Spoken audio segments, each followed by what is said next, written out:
Let me just say briefly how I appreciate the leadership and commitment and his own carrying on, working together with the world leaders to make sure that our humanity and our global Earth will remain safe and sound. It's not only for Kenya, it's not only for Africa, it is for whole world. I have been often asked by many people around the world since my retirement from the United Nations. It's almost approaching 9th year now. Many people ask me, what did you do during your 10-year service as a Secretary General? What are you proud of?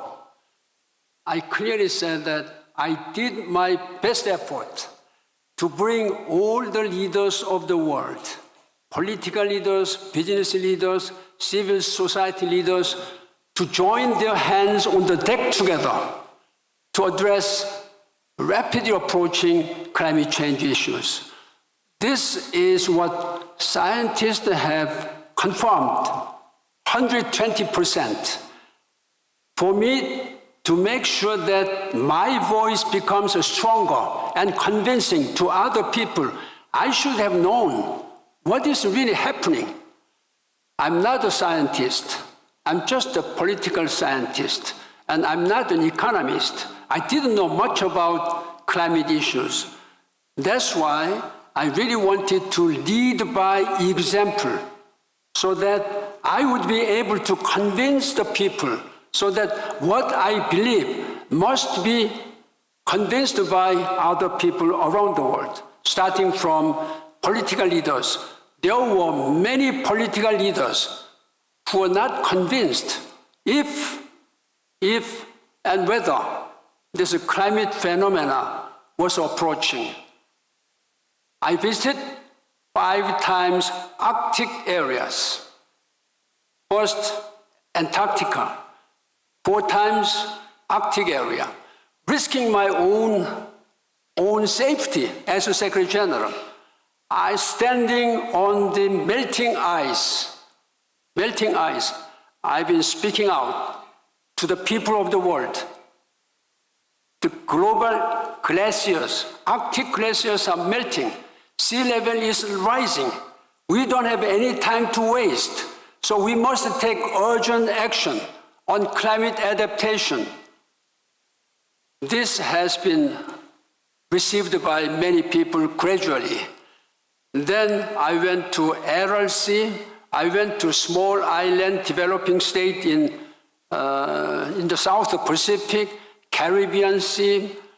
So you name any place where this global phenomena is now taking place daily and hourly. That's why I was able to lead this campaign. I have been speaking out to, first of all, convince President Bush of the United States. He was not much convinced. Just like, it's quite strange, just like the current President of the United States is not convinced. This is very sad. This is a crisis. This is a global crisis, starting from top and most powerful country. Of course, I'm not here to complain about this. He withdrew from Paris Climate Change Agreement twice, during his first term and after that, second term. This is not acceptable. In the name of humanity, in the name of global citizens, I think we must speak out. This is what I believe, and this is what many scientists, now small children in the elementary school, they now understand. They are now speaking out. Young generations are speaking out. Women are speaking out. I've been speaking out that addressing this current crisis, like climate change or sustainable development goals, cannot be done by any single country.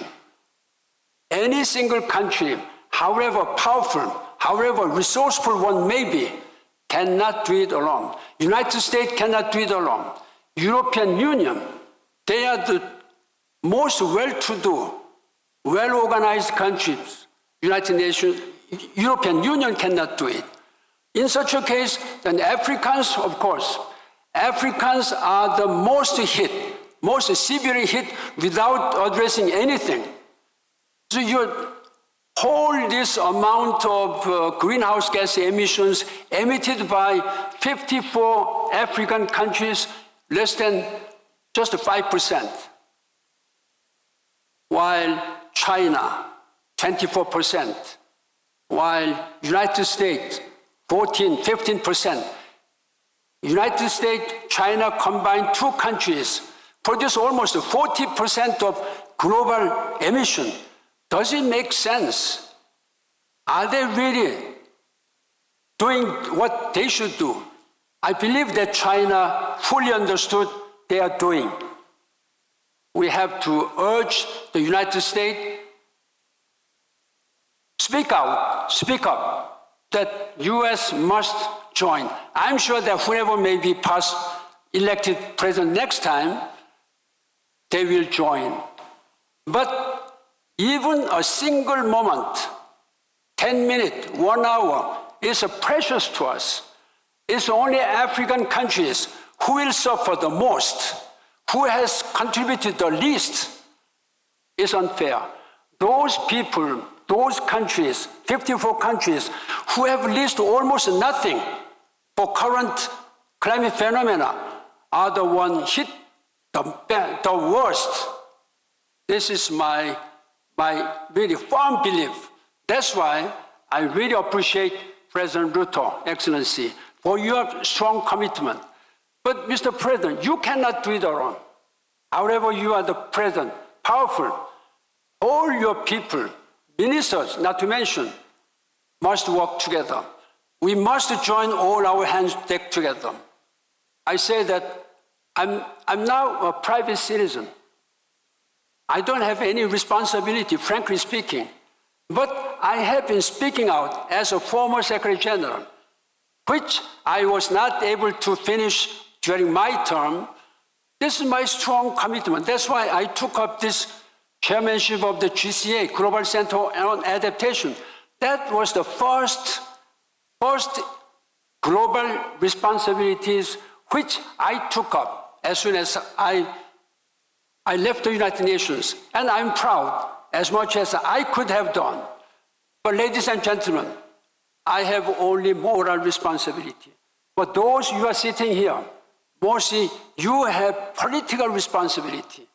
President Ruto, you have 100% political responsibility. Please work your comrades, now presidents, prime ministers, and ministers of Africa. When Africans are united, there will come support from other regions. I'm sure that US will join us soon. It's a matter of time. Asians, Chinese, Koreans, all will be there. So ladies and gentlemen, let us work together, joining your hands on the deck, that one day your great children should be proud that my grandfather, my grandmother did all what they should do. This is what your strong commitment. That's why I am here as a private citizen, now as an honorary chairman of GCA. I will do my best.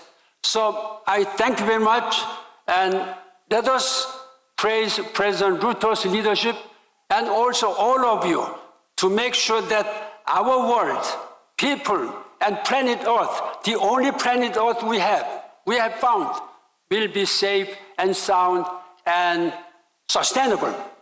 Thank you very much for your strong commitment. Thank you.